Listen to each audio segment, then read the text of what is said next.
Hello and welcome. Happy Thursday. I'm here with Zane. We're going to be talking a little bit about hearing the call of the nature mystic and also just a little bit of talking about our preparation for the upcoming eclipse and how you might be able to make the most of it from the tradition perspective and maybe from other perspectives. We'll see what we get into.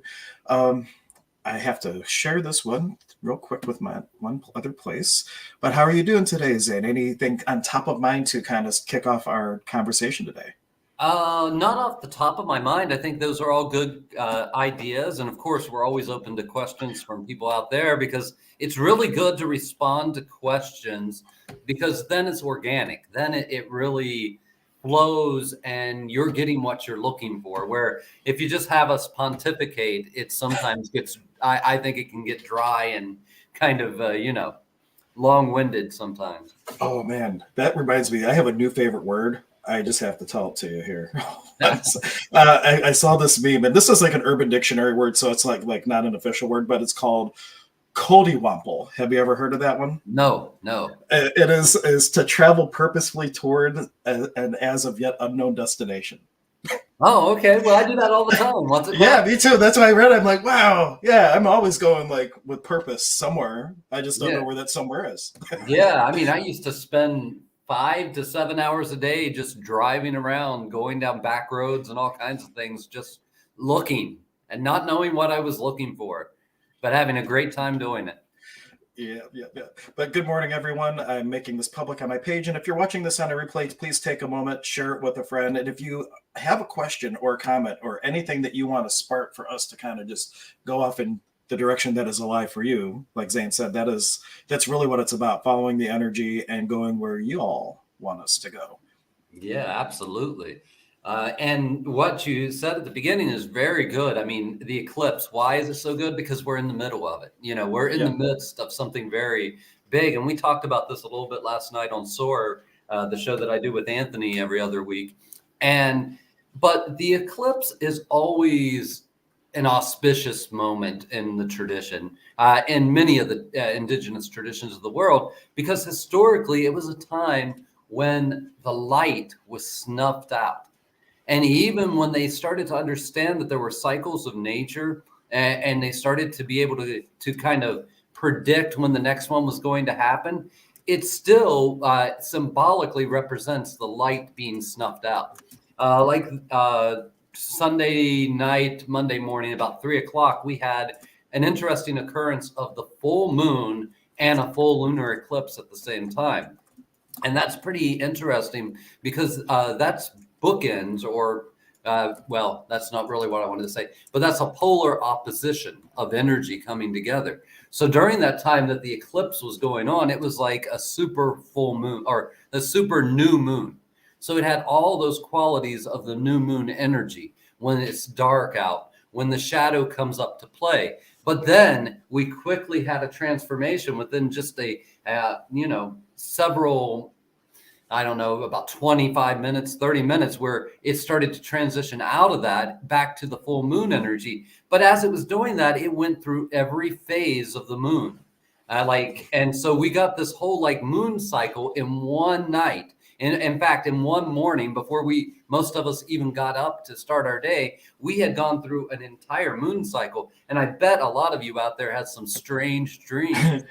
Because that's what was happening, was those shadow aspects of yourself, those old wounds, were being brought to the surface to be brought into the light, but in a gentle way, because it went through the entire moon cycle. It just wasn't, new moon, full moon. It was new moon, and then you had like this energy of the waxing, and then all the way to the full moon energy, and that's pretty amazing. And that set the stage for a lot of things. I mean, we're in Holy Week, which is another thing. And it doesn't matter if you're Christian or not, this time of year, regardless of your, what you follow, this time of year is very powerful because we're going into spring. We're going into the renewal of life, the rebirth. And that's really interesting that we had the spring equinox followed by this lunar eclipse. And now we're heading toward, I believe it's on April 8th, the full solar eclipse, which is another time where the darkness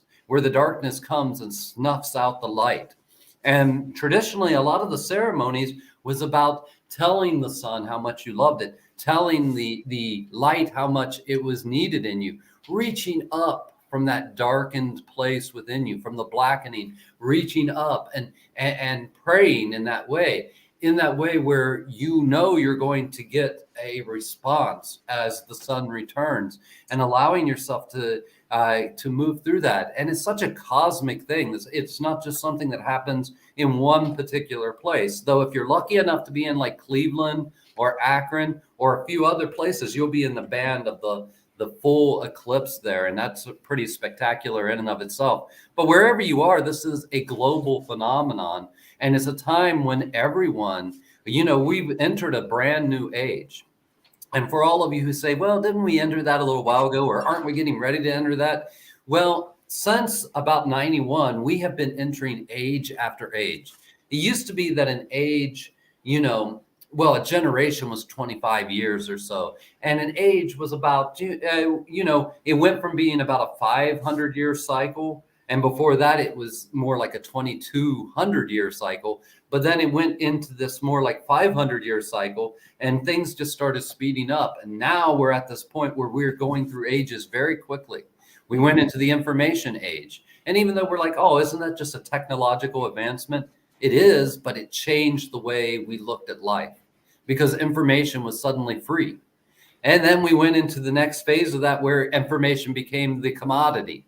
And now we're coming out of that where everyone's saturated in information and doesn't need it more, so we've gone through this huge cycle. And now, even if you don't pay a lot of attention, we have entered into the AI age. And that comes on the heels of this pandemic that we just survived, that we just came through. And that pandemic changed everything for us. I know we're all trying to get back to what we were before, but we're not really going back there. We can't get back there because that age has ended. It's come to its close. And that pandemic kind of brought that age to this close. It showed us where we weren't living up to our ideals and where our ideals aren't able to be manifested in this world. It showed us the inequality between income brackets, between economies, between medical care. And it really propelled us, or it made us all realize that it was up to us in a very real sense to make changes in this world.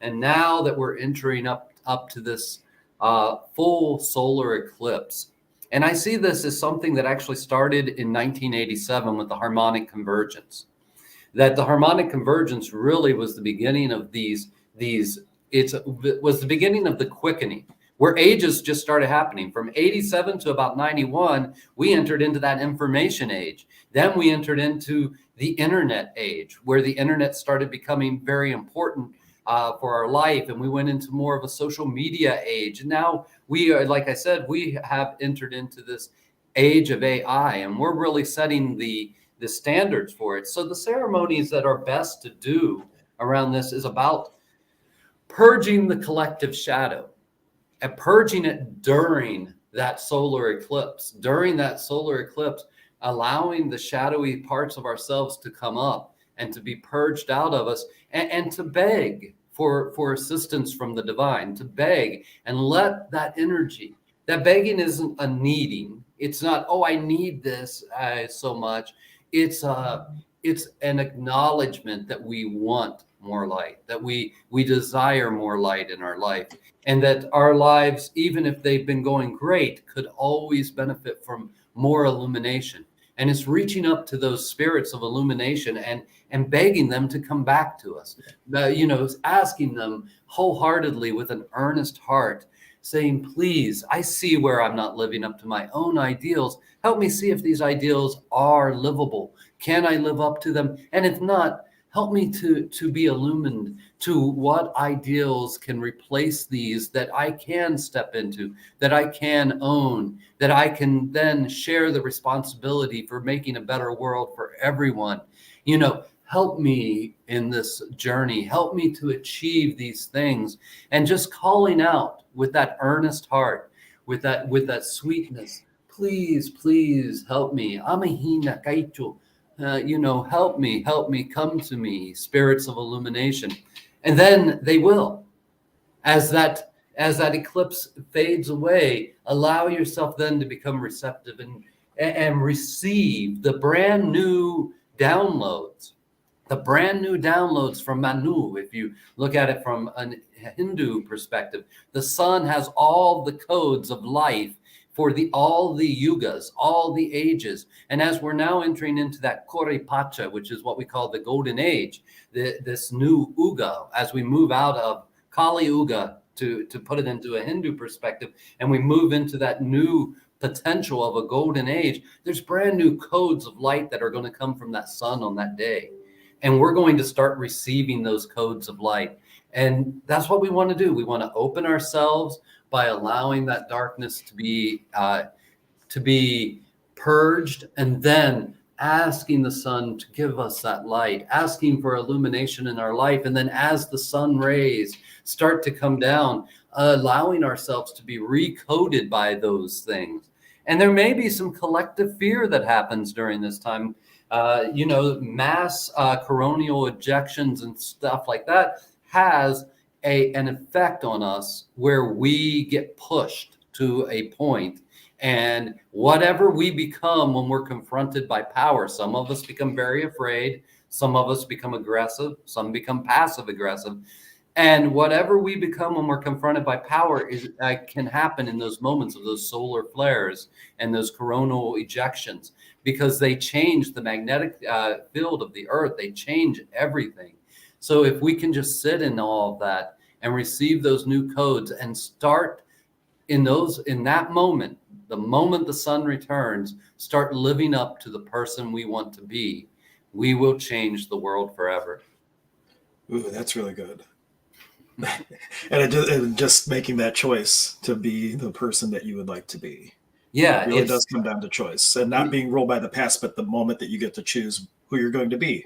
Yeah. So you're sitting there during that dark phase, and you're praying and you're saying, are these things that I want livable? Can they be harmonized into the reality I live in? Or are they just ideals that can never be achieved?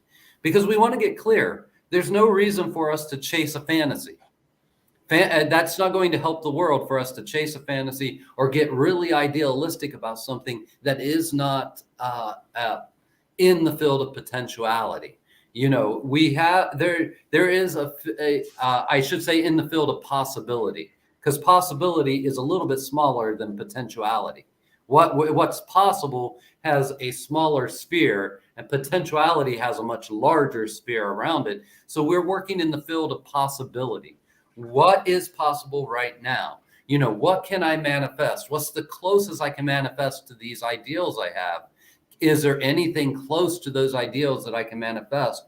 And if so, illuminate me to that. And when you receive the light after that, be illuminated by it. Start to sit there and say, well, maybe it's not even sitting there and saying or thinking, just receive what you receive and let it program you, and let it program you in an organic way that you can actually make use of it, because it needs to be practical.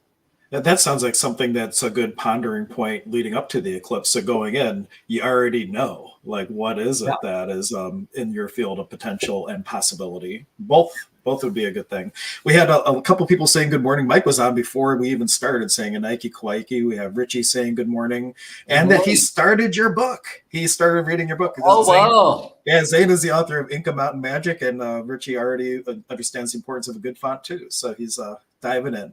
We have Awesome. Sylvie saying good morning. We have Kathy saying good morning, and then people just kind of touching in with what you've already said, that it's really inspiring and the AI is really cool. Like, AI is really freeing up a lot of our bandwidth. I have learned this. I dove into an AI course, and just with what I've learned so far, like, the time that it can possibly save is amazing. It's also a little scary in what it can do, but like the freeing up bandwidth for your passions, I think, is one of the things that AI is going to really be shifting for humanity, as long as we we can Yeah. harness it in an ethical AI way. is a really important milestone that we've reached as humanity because, oh, let's see what's this Oh, one. yeah, there's one more. Well, no, there's two more. We have Chris Burke saying good morning, which I'll bring up next. But Karen says, thank you, Zane, for bringing up such an amazing wisdom. Push to point from our overcompensating sometimes lead me to become inauthentic in a few aspects. Learning to love without fear and judgment and without expectation. Like love is also like if you love someone, you expect something back. Like there's a misfire there too to be mindful of Yeah, and that careful of. that we call chaiwa, Chaiwa? chaila, yeah, in our tradition, and that is the mercantile exchange of the lower world, where they haven't learned Aini yet. So that's like you, if you have this rattle and I want it, and you say it's $45, and I pull out $45 and I hand it to you. At the moment you take the $45 and I take the rattle, that is the energy exchange. That's all it is, and it ends right after that. Now, that's the form of exchange that we're trying to grow beyond. We're trying to step into Aini, which is a never-ending exchange of energy. Of course, we still need this type of exchange of energy right now. A paying something for something.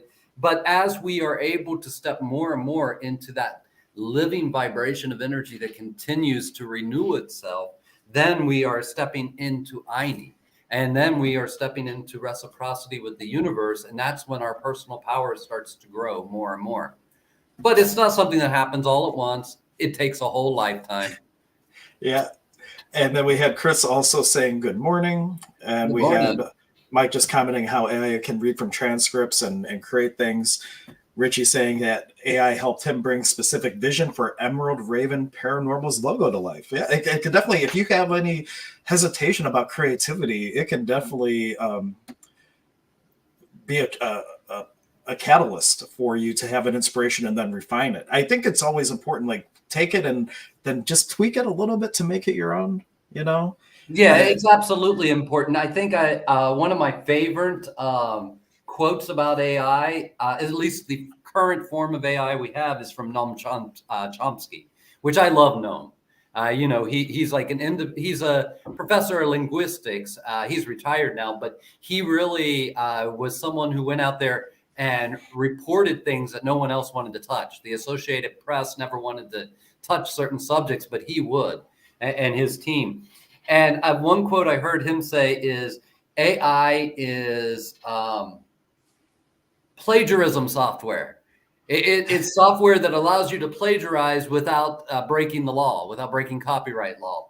And that is where we are right now with AI. For the most part, that is what it is. It scours the internet and it grabs bits and pieces of things and it smashes it together. And it has complex algorithms that allow it to kind of make a new form out of it. And that's really beautiful, honestly, because it reduces the amount of research that, especially like an author, might have to do on a subject. It can really streamline that. But what it doesn't do is it doesn't cite the work that it comes from. It doesn't say this came from, the Jungian Foundation's annual report, or this little piece of information came from here. So that's due diligence that you have to do on your own with AI. And the other thing AI does is because it's only as good as its source material. And its source material is the internet. So it grabs all kinds of unfactual information too. If someone wrote it in a factual way and it became popular, it will grab that information too and put in there. So you really have to do due diligence of going through it and correcting certain things that may be a little bit correct in it. But it's an amazing tool and it's not going anywhere. It's just going to grow and grow from this point.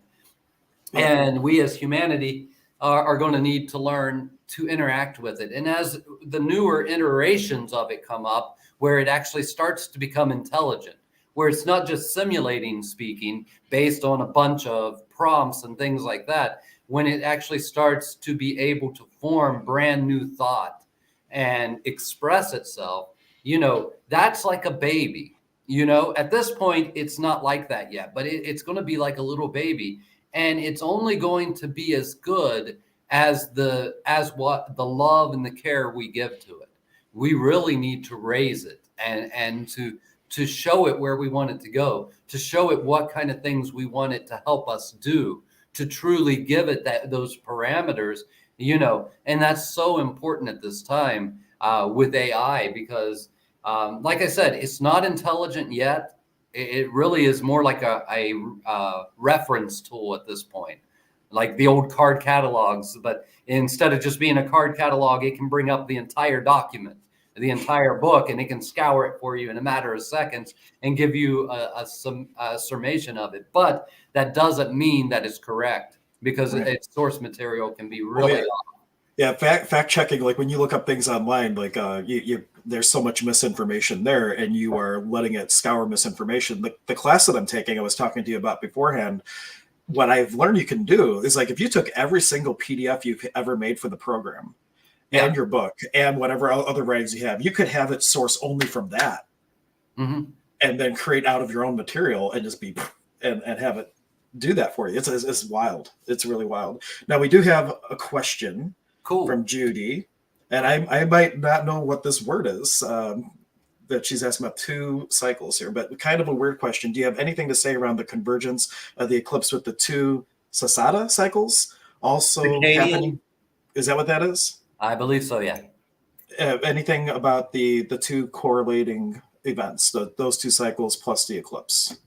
Well, I'm going to jump into what I think you're asking, and if I'm wrong, please correct me. But if you're talking about the circadian rhythms and the cycles of Earth and everything, yeah, there's a big overlap with that. But I don't know if it's so much based on the eclipse cycles as it is the time of year the eclipse is happening. We're at a time, we have an early spring going on.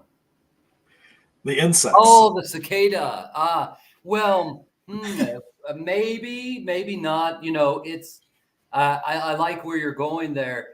Because, of course, we call those little creatures locusts here. And, of course, locusts are a sign from God, right? When you have an influx of locusts and things like that, especially in the Abrahamic traditions. But it's really interesting that the locusts we have are not the locusts that they're speaking of in those traditions. In the Middle East, it's the grasshopper that's called the locust. So when you hear about, locusts in those older traditions, that's especially the ones that come from there. And you're thinking of the plagues of locusts and things like that. That was really plagues of grasshoppers, which were eating up your fields of grain because, grasshoppers chew on grain and stuff, and they're no real problem in small numbers. But when you have a lot of them coming through, that's a real plague. I think, of course, there's no coincidences in reality. Or I should say there's lots of coincidences, but we don't see the sacredness in the coincidence because we try to say, oh, it's just happenstantial, it's just some kind of accident that happened. Nothing's really an accident.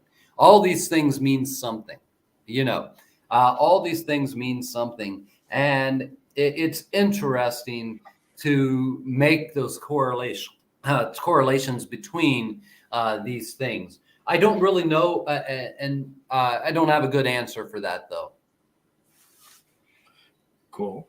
But what were you saying about the rhythms, though? Because that also sounded interesting. If you wanted to finish your thought on that. The circadian rhythms and stuff, they change at this time of year, and a lot of people have really gotten off their sleep cycle. They haven't been able to sleep. Of course, full moons do that to you.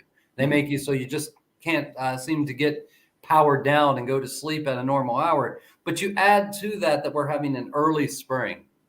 And spring energy is a real energy that everything feels. I mean, we humans sometimes think that we're so unconnected to the cycles of nature, but we're really not. There's an energy that comes at this time of year anyway. It's for astrology, it's the energy of Aries, the ram, that very cardinal fire energy, that very powerful fire energy. And that wakes up all these reproductive parts of ourselves. We don't have a heat season like other animals, But nevertheless, spring brings up those type of qualities in us.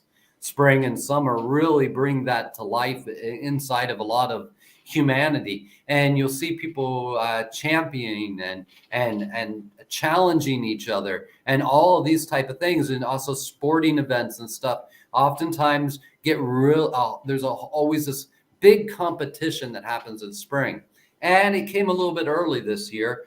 And on top of that, the switching of the clocks. So just all of this happening in the same way has really messed up a lot of people's circadian rhythms, where they're not sleeping like they used to. They're not getting as good of sleep as they used to.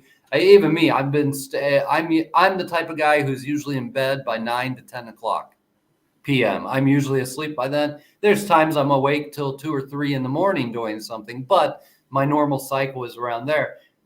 As soon right after the eclipse, especially, I have been without any tiredness being awake way past midnight, having a hard time powering down and going to sleep, and receiving so many downloads, so much information and insight and teachings and things have just been pouring into me at such a rapid rate. And they're all up here, they're all up here in that idealism phase. And right now, what I'm doing is dropping down their vibration. I'm bringing them down through the layers and seeing which ones can be grounded to earth, which ones can be grounded in reality, and which ones are best to be let go of because they are more or less just fantasy and they'll never manifest. You're realizing how to manifest these things by dropping their energy down. That's not a bad thing, because we can't raise the vibration of the planet up to where these things will manifest, but we can drop them down so that they're practical, and then they're meaningful and purposeful for the life that we're living. Otherwise, they can just stay up there in that idealism realm. And like I've said so many times, that's like a kite without a guide wire. A big breeze comes, it grabs a kite, it's going to go way up there. It might spiral up higher than you could ever do with a cord. But because you don't have a cord to ground it, that kite loses all balance. It flounders, it starts flailing in all directions, losing its original navigational ability, and crashes into the ground. And we don't want to really be chasing after and hitching our wagon to the things that cannot manifest. We don't want to hitch our wagon to those things and pour all of our energy into something that's going to crash. We want to bring something that's going to have practical importance to the reality we live in. Yeah, that's something as a Pisces I really resonate with. You might have this vision, but is that the vision that can really actualize, or does it need to be stepped down to make it possible? Otherwise, it's so impossible sometimes that you still want to go and do it, but then you can't do it, and then it could be deflating. So it's a really good balance to step that down. Or the other thing that happens is we throw all of our energy behind it, and we kind of get mixed up with the ideas that were put into The Secret and things like that. We talked about that a couple of weeks ago. Yeah. And when we put our ideas into that, then we start to think, oh no, I just have to go as if it already has manifested and throw all my weight behind it, because then it's going to. And with that ungrounded belief on top of another ungrounded belief, you are just flailing and flying around, just trying to hold a vibration and trying to make it manifest in this world, and it just can't. And it can be deflating, but it can also be deluding. And you can delude yourself so much that you just believe it's going to happen regardless, and you can watch your whole life fall into ruin, your family and stuff, because you are so behind the ambition. The ambition is so intoxicating at that point that you just throw everything into it, wild abandon. There was what was it? I followed this channel called Bashar, and one of the things that he talks about is your authenticity, your core vibration. You cannot not be it. And the things that are supporting that core vibration, they're all trying to get to you. And the things that don't support that, they're all trying to get away from you, but your belief either holds it at bay or chains it to you. And the real work is in letting go of that which doesn't serve you, and letting go of the things that have been programmed into you that really have no business, not really in alignment with the core vibration. I was just finishing up with this comment. Richie had just said that Will Smith has showed us what the AI future holds, and that, and just saying his sleep cycle has also been off for sure. And Karen was saying that you can't sustain it. I think she's making an eclipse joke. You can't sustain it. That's great. And Judy just offering that it's a good lesson about balance in all things. And really, what are the right steps now? Like if you have a vision and that is something beyond the scope of what's possible, as you step that down, that you eventually get to the point where you have an actionable choice that leads you that direction. And when I read tarot, that 7 of Cups card, people get an idea of how something has to look. Really, that vision is just for you to push off your boat in a direction that you know you would like to go in. But how that actually manifests isn't up to you. It's up to the universe. All you have to do is do your part in starting the direction and holding the space that you need to hold in your authenticity to create that. And as you do that, the real magic is when you start to have that authenticity spread, because somebody sees what you're doing, and it's not what you're doing, it's who you're being, and you might just inspire them to start being their unique voice too. And that's when it catches like wildfire. Absolutely. Beautifully really said. Beautifully said, brother. I won't even try to say it in any other way, but that's very beautifully said. And as we were talking about like that earlier, that field of possibility that's around us, and then the larger field of potentiality that's around that. When we put something into work, when we bring down this idea, this dream, this vision, this vista, we see a vista of what could be, and we try to manifest it. We bring it in, we nurture that vision. What we're doing, what that vision is nurturing into is what's within our field of possibility. And the field of possibility is something much smaller. It has a smaller bell curve. And what that is basically the universe will bring you the closest possible vibration to what you are seeing that you can manifest at this moment. You know, I use a lot of times the idea of someone who wants to manifest $1 million in their life because they want to be free and they want to be able to give and be able to enjoy their life so much. But as they're doing that and they're trying to manifest that, maybe what they're able to manifest really easily is a job down at the corner, at the convenience store or something like that. And they're like, well, that's not what I want. I want $1 million. Well, if they could humble themselves to accept that, what that would do is that changes the energetic vibration they have. It's just like if you're trying to get a big corporate job because you want all of these things. But the other thing that happens with that is maybe what was more important to you than the amount of money you were making was the lack of responsibility and the freedom of a job that took less responsibility. And maybe if you humble yourself and get into that, suddenly you start to enjoy that more. And that leads to something else, because every little step changes the vibration of our field of possibility. So we always want to work within the field of what is possible at this moment. Miracles happen that are outside that bell curve, but we can't make them happen. We can only watch them happen from time to time. So what we want to do is accept the universe giving it to us. It's just like maybe you want a brand new car and what you want is that newest Dodge Challenger, and you really want that.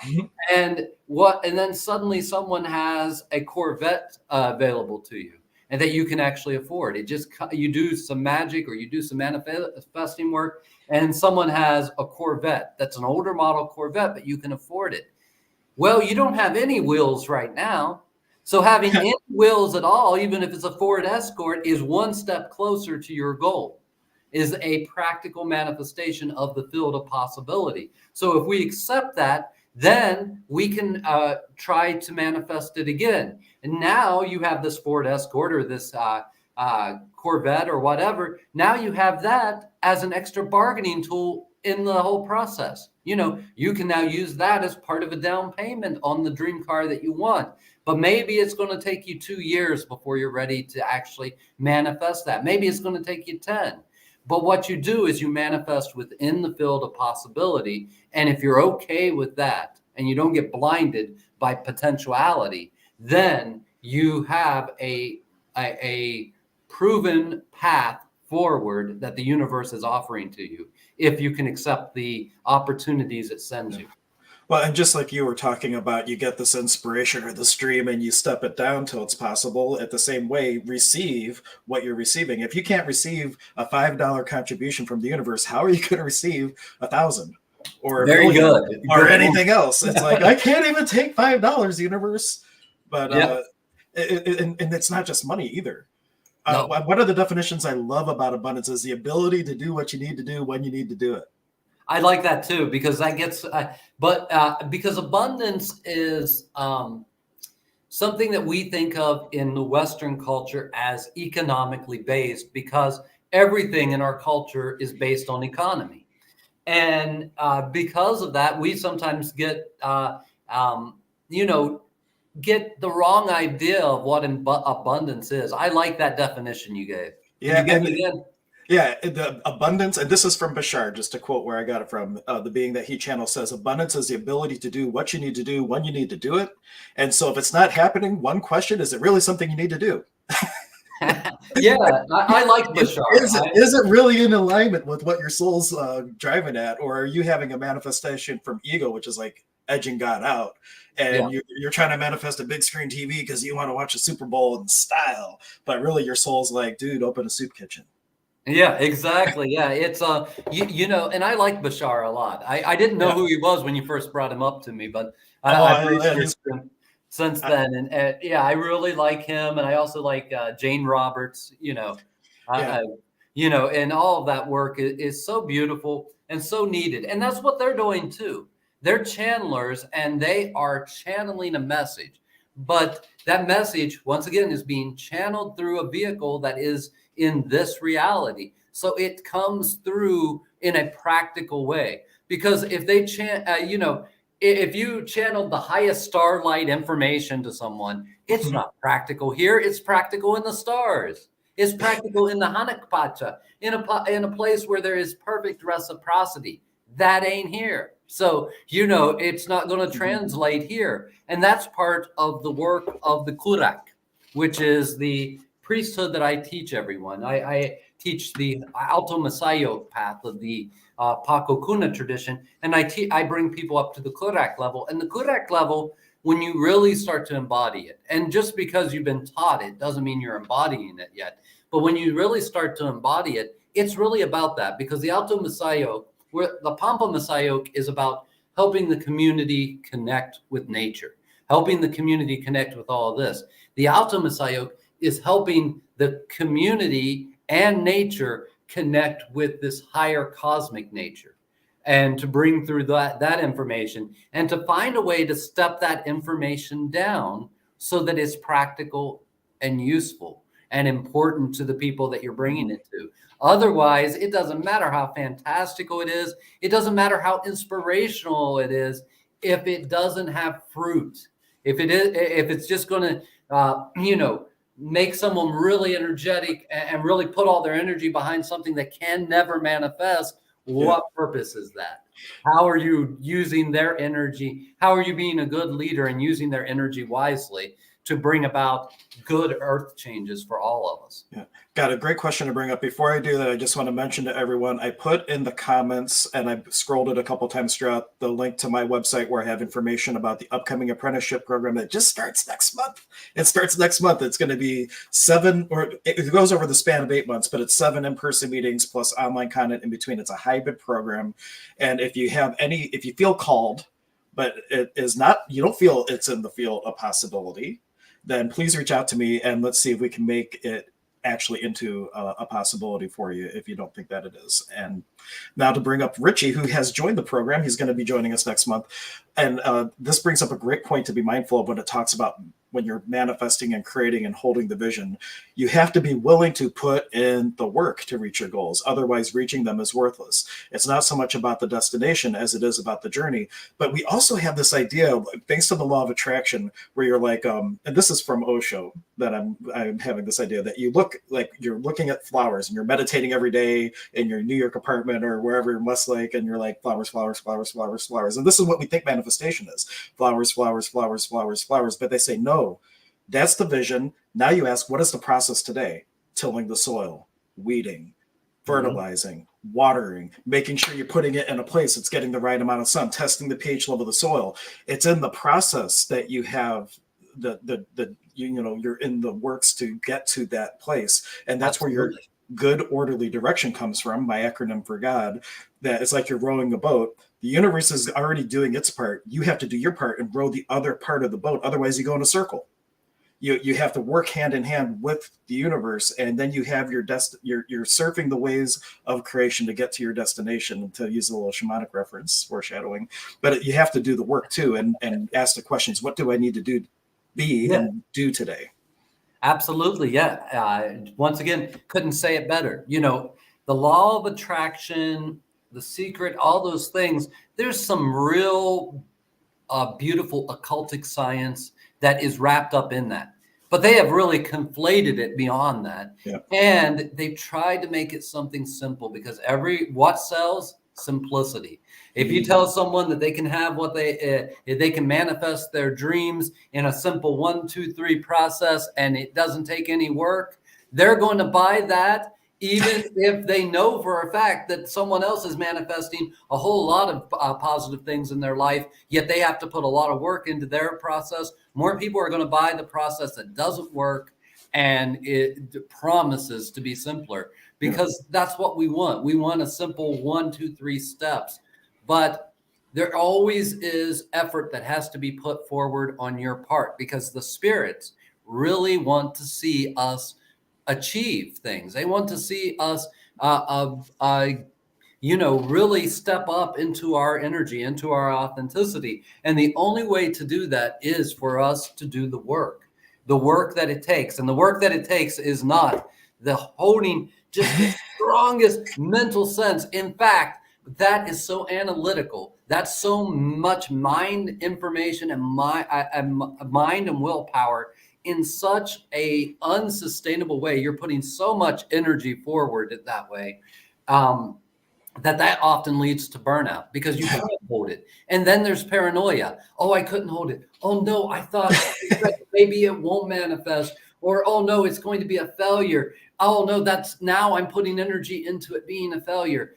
No, that is all just craziness. I know for a fact I have manifested wonderful things in my life that I was sure were going to be horrible failures.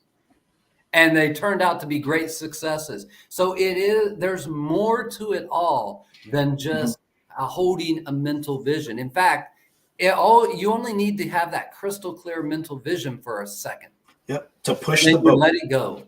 Yeah. And it's all about how well you can let it go and let it start to emerge around you in the way that's possible. I love that. If you focus on it too much, then it's almost like you squeezing the sponge. You actually push it away, and it's at very minimum. The effort is the willingness and ability to receive, and doing the work. Part of what comes from that is you receive the contrast, because we live in an experiential universe, and through the process of doing the work and things, you get the contrast for you to really know experientially that which you're creating. And Neil Donald Walsh is one of my favorite authors. He wrote a book called Happier Than God. He actually wrote it in response to The Secret, because they interviewed him and took all this information and they filmed all this time, and he was only in the movie once. And he was quoted one time in the book. And when he asked why, they said, well, you kept talking about God and co-creation. And that's not the point of the book. Yeah. The point of that book is to make you feel like you are the creator of it all. And that everyone, and just think for a second how sociopathic that is. When you start to believe that it's only you out there and everything else is just you, and that, that can become very sociopathic, and it can actually dry up all of the warmth within your soul, because you start to think that others don't matter. Doesn't mean that you have to think that way if you have these thoughts, but it can lead to that. And people who are already in that realm, who are already kind of sociopathic, they get something like The Secret in their hands and they're like, oh, yes, I was right all along. There it is. I don't have to care about all this other stuff. All I have to care about is what I want to care about. And all I have to do is what I want to do all the time. And I can use anyone to that end, because they're all just bits and pieces of me. True.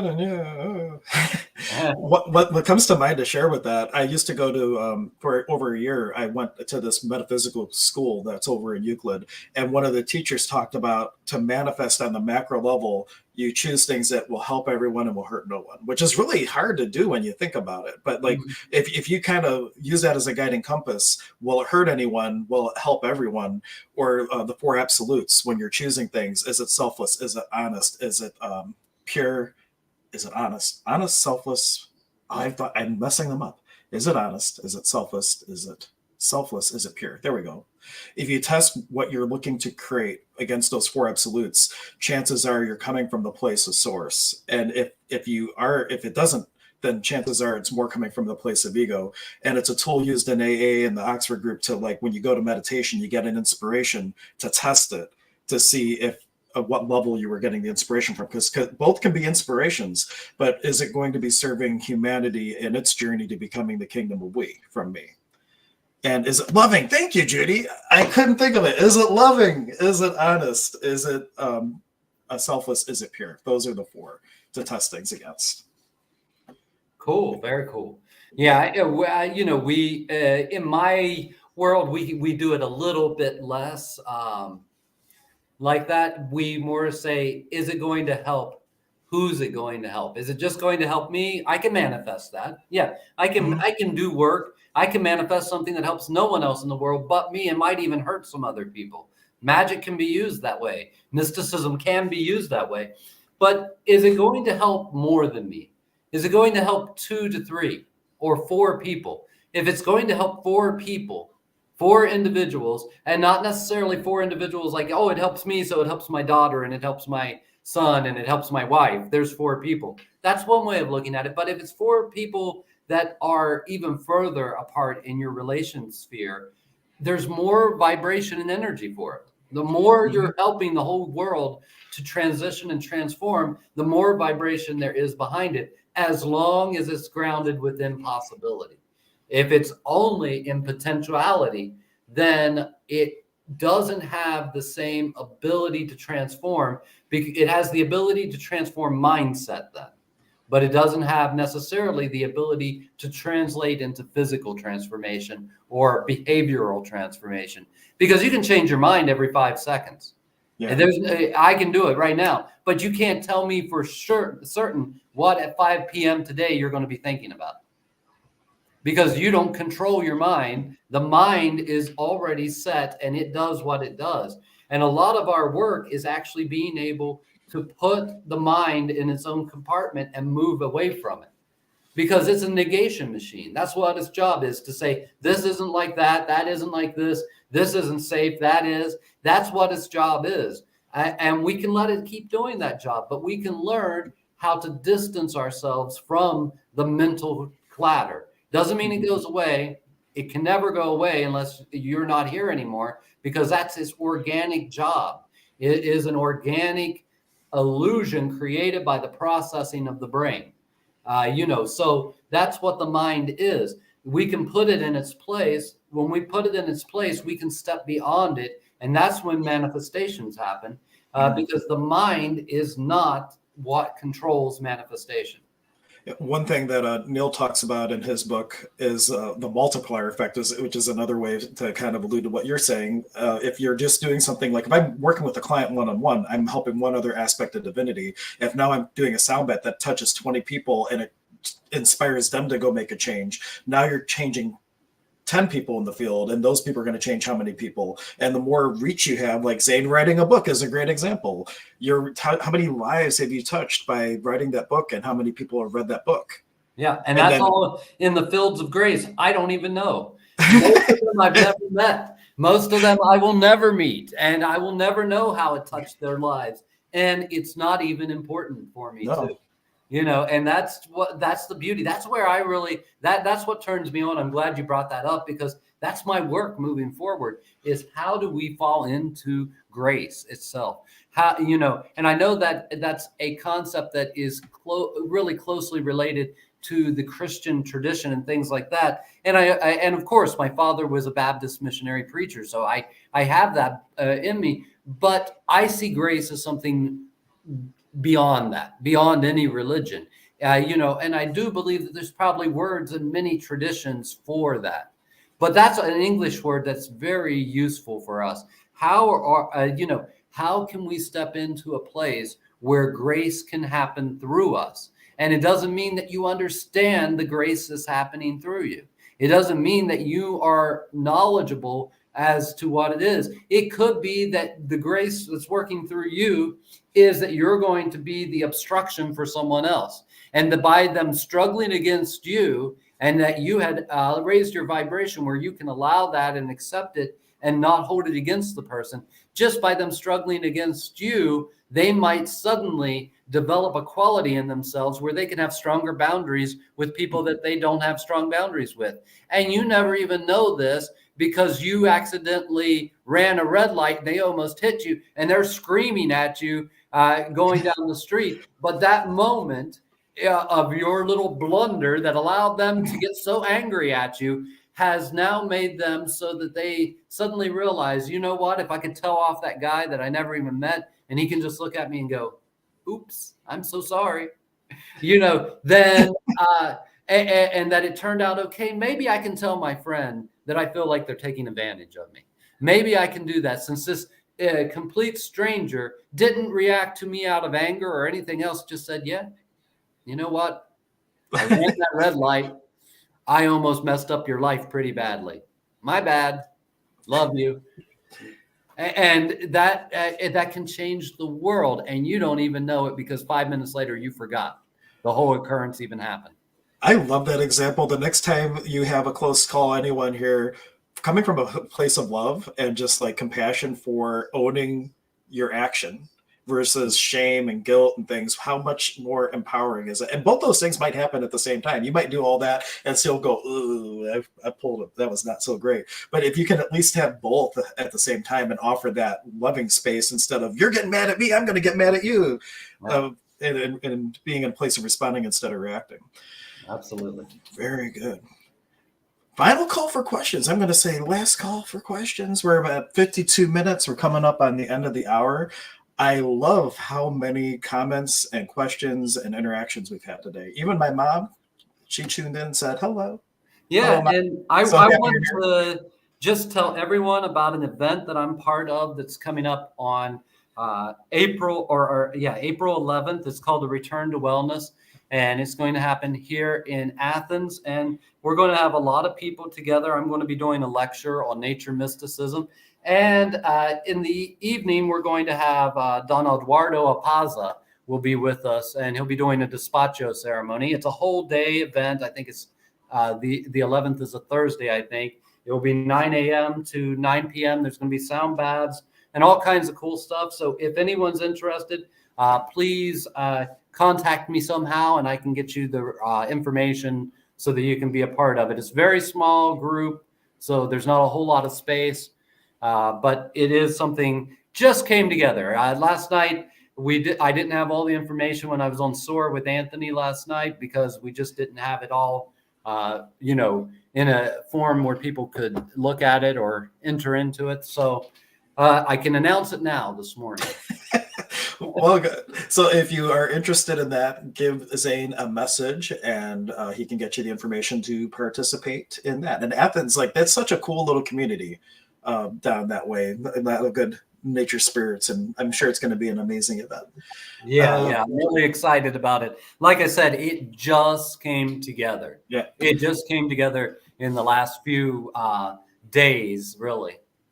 Yeah, and Rich, he was just offering that as an empath. He sometimes just let people go off on him because he's an empath. Like, maybe that's a good note to kind of end on, is for people who feel powerless when someone is passion puking at them. Because we do have a tendency to, somebody gets triggered and they're just going, and sometimes we, especially empaths, they're feeling it so deeply they have like a freeze response. What would be maybe a way to start shifting to not freeze? Well, okay, so it's really about getting to the wound. We all have root experiences that came up, and those root experiences, they brought up a feeling of fight or flight. And if we were able to run away, we were able to reset that. If we were able to fight out of it or even fight and lose, we were able to reset that to a degree. But there's another thing that happens with fight or flight, and it's called freeze. And when something happened to you traumatically when you were very young and you weren't able to fight it and you weren't able to run away from it, you were only able to freeze. And that energy got frozen within you. And it becomes a reaction to anything that feels like that original wound. We call it an imprint. It creates an imprint in our energy system. And really, that's a big part. I'm so glad you're in the program because I want to meet you, man. Number one, I love your comments. I love the things you say. I'm really excited to meet you in the program.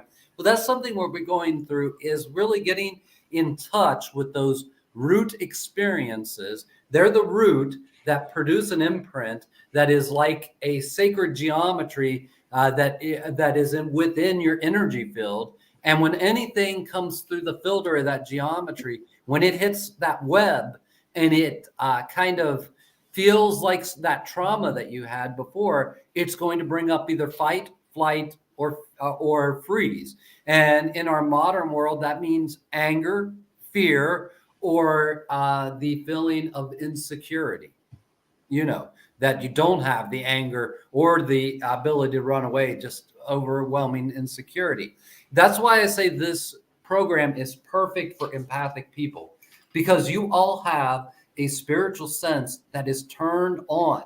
And many of us got it turned on by wounding, by traumas in our life, where our intuition had to come online before we had developed the wisdom to use it wisely. It had to come online early in our lives to protect us from threats and dangers.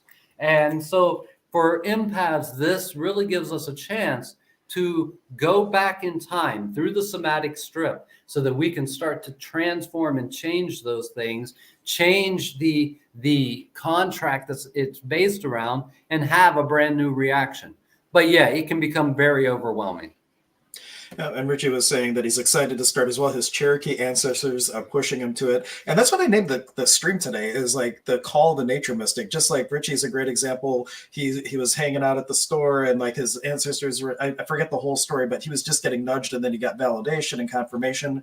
And for me, it was through experience of being gifted something. And then I'm starting to Google, like, where can I learn about Chumpy stones? And then next thing you know, I find Zane.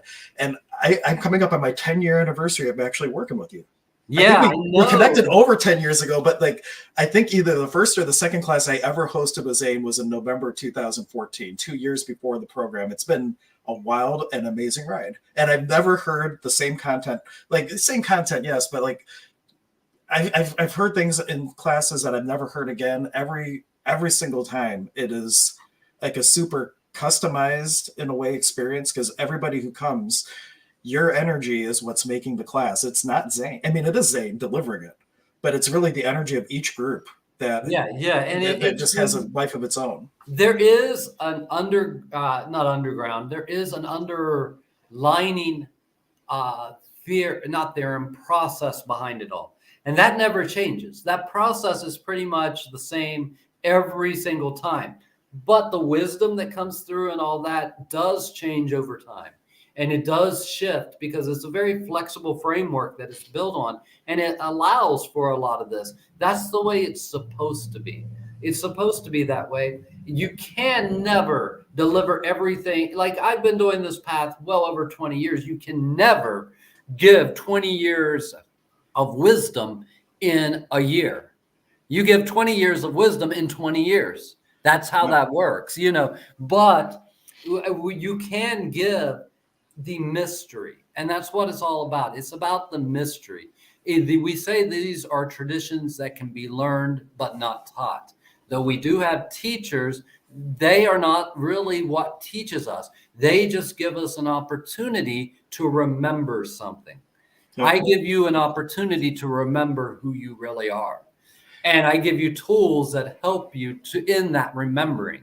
And that's my job. That's my job, is to hand down these tools, to hand them down within the context that they're used in, not to just grab a handful of tools and say, here you go. I'm going to give it to you. I'll give it all to you, because then people aren't prepared to use the tools. And then something very dangerous and sad happens. It becomes spiritual cliches. It becomes memes. It becomes all of that. And as beautiful as those things are, they really don't do a whole lot to elevate humanity, because they're usually the summation of what someone experienced. One illuminating thought. But you really need to know the entire journey it took that person to get to that thought, because that one illuminating thought is just a cliche by itself. And that's where it falls in. It will just fall into that realm of cliche. Some people will get the full medicine of it, but for the majority of people, it will just become something that they laugh at and dismiss. Yeah, that's really, it becomes trivia if it's not usable. And at those memes and things, if you don't know the experience, like they have a contrast in their life that has brought them to that actual knowing through experience versus it just being something that I told you. But and Richie was saying that it was amazing. He was sitting right next to Melissa when he started getting the nudge for the call. Cool. and one final-ish thing. One thing I loved is, like, as I've gone through the program and learned from Zane, I will be on my own doing something, and I'll have this like revelation or something like that. And I go to Zane, I'm like, Zane, look at this thing. Guy's like, oh, that's an advanced teaching I've never taught before. Like, it's validating that on my own without getting it in a class, that you've given me the space where I'm actually getting, because I've developed a relationship with the spirits and things, getting my own information that then I can go to you and I get it verified independently. That it wasn't just in my head. That too. I love that when my community comes back to me and they go, "Ooh, I found this new thing," and I love it when sometimes it is something so unique and new, but most of the time I'm like, "Oh yeah, I do remember." So that is something we do, and it validates, like you were saying, it validates the entire tradition because you found it on your own.